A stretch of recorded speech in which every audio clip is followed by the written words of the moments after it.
बेटा आप लोग पहले लॉज ऑफ रिफ्रैक्शन पढ़ना शुरू करोगे loudly.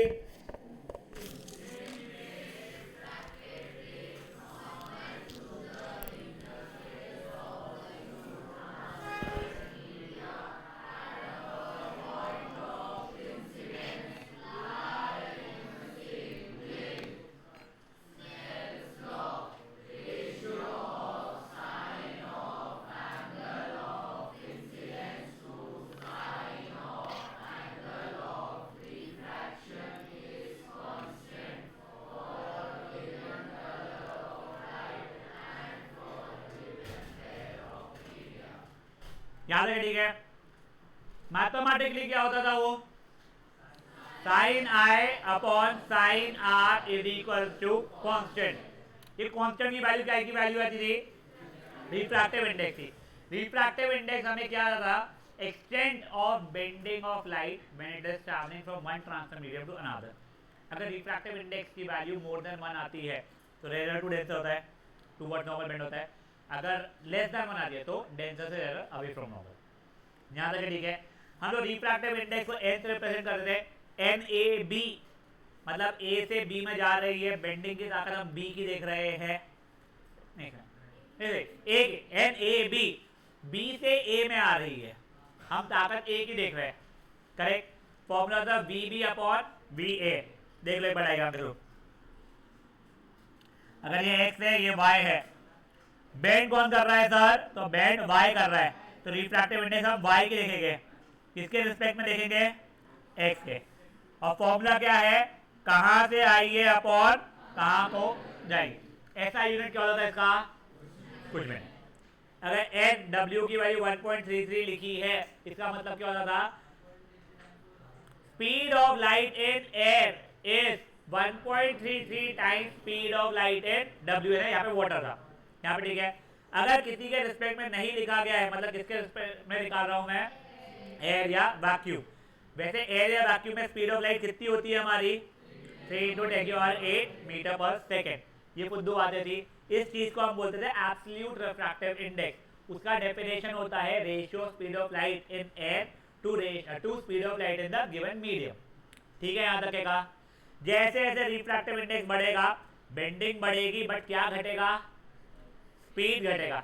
In fact angle of refraction भी कम होना शुरू हो जाएगा। तुम ज्यादा बेंड कर दिए, ज्यादा नॉर्मल की तरफ लेके आ गए मान लो, समझ रहे हो ये चीज है? कोई इश्यूज? पक्का। अब अपन लोगों ने इसके कुछ न्यूमेरिकल्स देखे थे, मैंने होमवर्क भी दिए थे, मुझे कोई आश्चर्य आप लोगों से किए होंगे। ठीक है ना? तो मैं डायरेक्टली आ रहा हूं बच्चा लोग। क्वेश्चन नंबर कौन से होमवर्क दिए थे?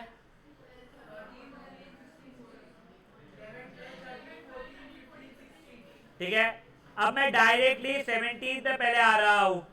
17 हो गया था हमारा, 18 हो गया था हमारा, 19 हो गया था हमारा। हाँ, क्वेश्चन नंबर 20। अब ओए क्वेश्चन नंबर 20 एक बार आप लोग देखिए फटते।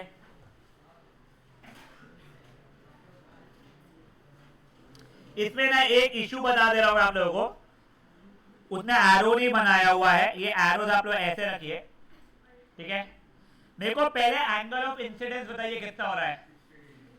30 नहीं है वो कितना है? 60 है। नॉर्मल और इंसिडेंट रे के बीच का रहेगा। मुझे एंगल ऑफ रिफ्रैक्शन बता दीजिए अभी। सर एंगल ऑफ रिफ्रैक्शन ये और ये के बीच का रहना चाहिए था मेरा। अब देखो सर, ये 30 अगर है तो ये भी 30 रहेगा, 30 30 तो ये भी 30 आया है मेरा। Fair enough.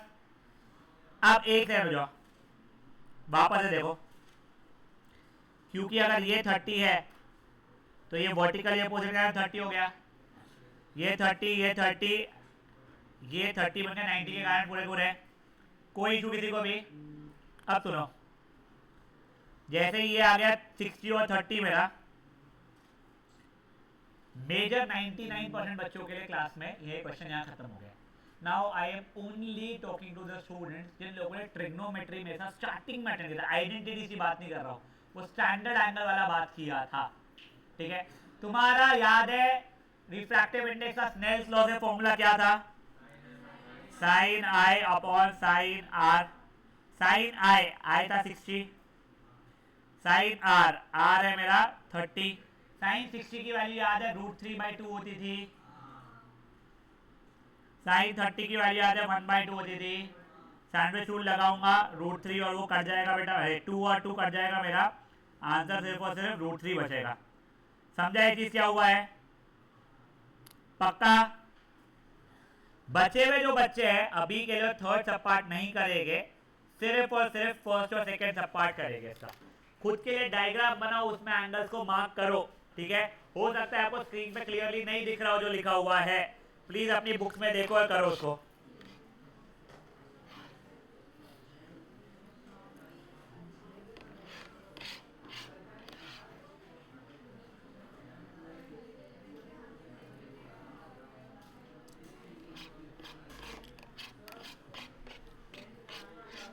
हाँ, आज नहीं हुआ है, कल।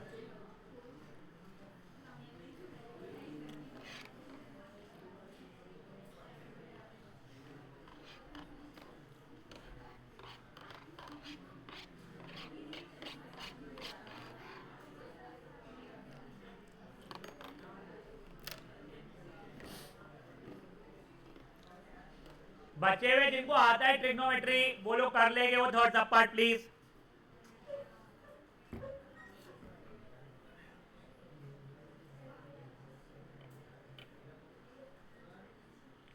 बेटा और एक क्वेश्चन, ये संडे को हाईली लाइकली है मैं क्लास लूंगा, ठीक है? बहुत लंबी नहीं लूंगा मैं, 1-1.5 घंटे की लूंगा मैथ्स की क्लास में। तो रीजन ये है कि मेरे को है ना चैप्टर जल्दी खत्म करना है and I have to move to next triangles mostly, ठीक है ना? क्या हुआ ऋषि? हाँ,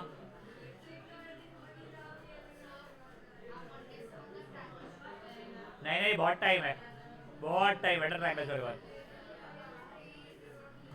चलो ओए ओए गाइस शांत। सेंटर पॉइंट मंडे को काय का पेपर है? मैथ्स। पढ़ाई हो चुकी है, रिवीजन हो चुका है, उसके आगे मैं कुछ कराने वाला हूँ नहीं, ठीक है? BBM इंग्लिश तुमको इज्जत नहीं, मेरे को बिल्कुल संस्कृत उसकी तो और भी इज्जत नहीं। चलो हिंदी की थोड़ी इज्जत है, तुम मत किया करो, ठीक है? चलो अब काय का पेपर है? साइंस का क्या पोर्शन है? मैं पूरी कोशिश करके साइंस का पेपर तुमको कल तक रिटर्न कर दूंगा, मोबाइल ले लूंगा। क्यों? ओए सुनो, कोई माइके लाल में अगर हिम्मत है संडे को छुट्टी मार के दिखाना।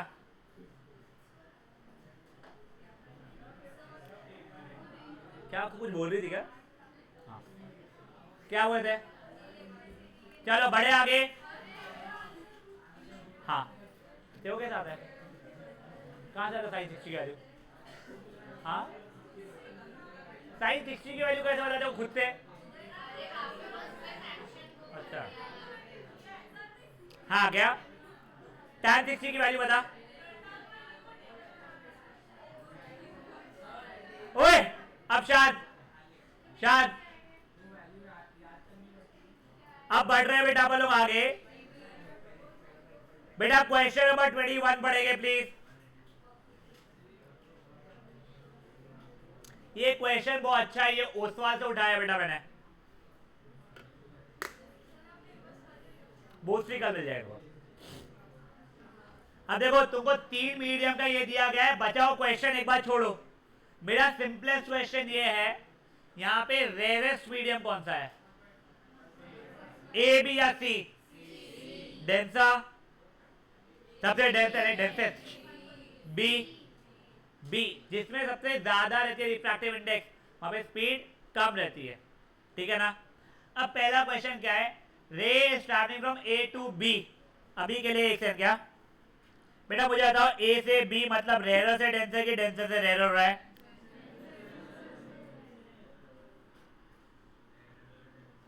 अभी रुको बे, रेयर से डेंसर हो रहा है पापियो,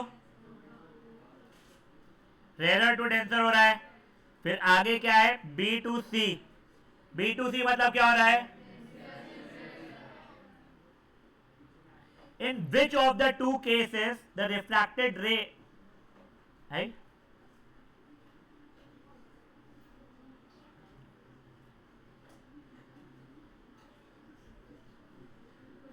वो कुछ क्वेश्चन में गलती है।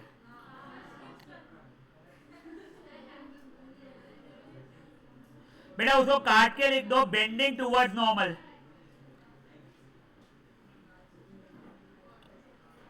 गाइस शांत, एक चंपट करने ले ली। तबीयत खराब है तेरी तो करने ले ली, जल्दी खत्म होगा, फिर जल्दी क्लास होगी, जल्दी घर जाएंगे। अब वो ठीक है, ज्यादा क्वेश्चन हो पाएंगे उतनी देर में। कर ले ली।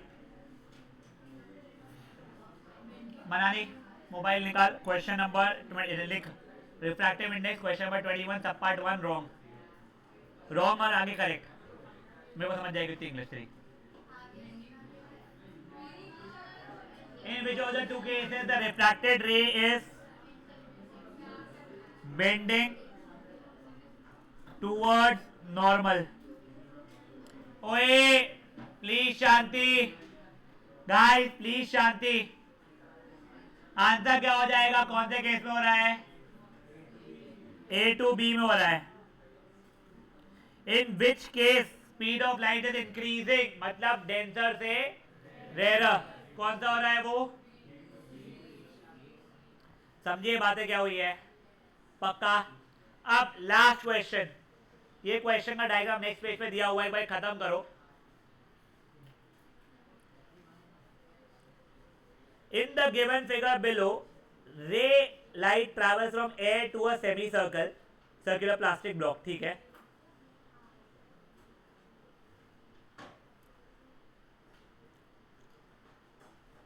तुम लोगों को फर्स्ट सब पार्ट अभी समझेगा नहीं, पर मैं तुम्हें जैसे बता देता हूं बेटा। अगर एक सर्कल, तुम लोगों के सर्कल चैप्टर जब होगा तुम्हारा तब समझ में आने लग जाएगा।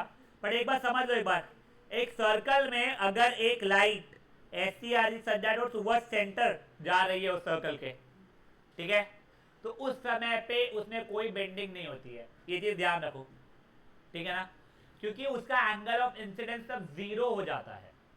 अब तुमको वो समझाना without teaching you circles as a chapter in maths is difficult. तो अभी के लिए ध्यान रख लो, उसने क्वेश्चन क्या बोला है, गिव रीजन क्यों, अगर वो कहते हैं जब लाइट आ रही है सेमी सर्कल के अंदर फ्रॉम एयर टू प्लास्टिक तो बेंडिंग नहीं हुआ है, तो उसका आंसर भी तुम लोग लिख लोगे, since the angle of incidence is 0 hence there is no bending. 22 का ये, हाँ।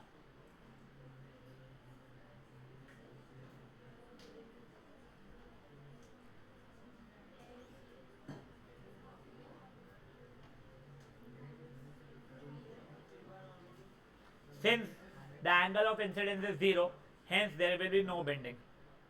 Bending भले ही नहीं होगी, स्पीड ऑफ लाइट चेंज होगी क्या? तो हाँ। अब आगे सेकेंड सब पार्ट में उसने क्या बोला है, इस रे डायग्राम को मुझे कंप्लीट करके दो। तो अब देखो, ये मुझे बताओ प्लास्टिक जो है वो रेयर मीडियम की denser medium compare to air? Denser, ये रेयर। मैं डेंसर से रेयर में जा रहा हूँ तो अवे फ्रॉम नॉर्मल बेंड करूंगा, तो कुछ भी ये देखो, ये ऐसा जो पाथ था तो उसी जगह पे कुछ ऐसा कर देना, खत्म। समझा आप लोगों को क्या हुआ ये चीज? ये बना लो।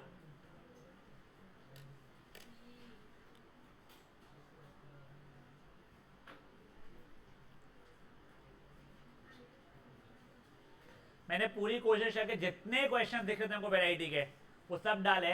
हो सकता है कुछ अभी भी मिस हुए हो।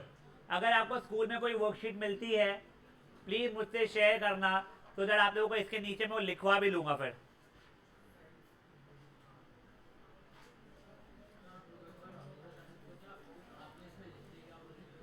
Since angle of incidence is 0, hence there will be no bending. Guys, non-trigonometry can start leaving.